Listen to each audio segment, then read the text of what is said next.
Стенд устанавливался силами сотрудников посольства. Мы традиционно размещаем там наши сувениры, образцы народного ремесленничества, различные фигурки из глины, которые делаются у нас в Абхазии, мы их все привозили из Абхазии. Также на дегустацию всем гостям фестиваля предлагались чача, вино, аджика с сыром.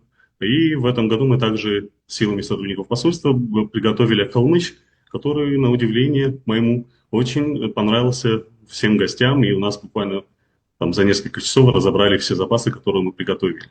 Также в стенде можно было прочитать и взять с собой брошюры с историей Абхазии, о ее географии, о ее культуре, которая также вызывала интерес у посетителей, и мы очень быстро заканчивали все подготовленные материалы. Так как в фестивале представлено было более 40 государств, также нам было интересно походить, посмотреть, какие страны представлены.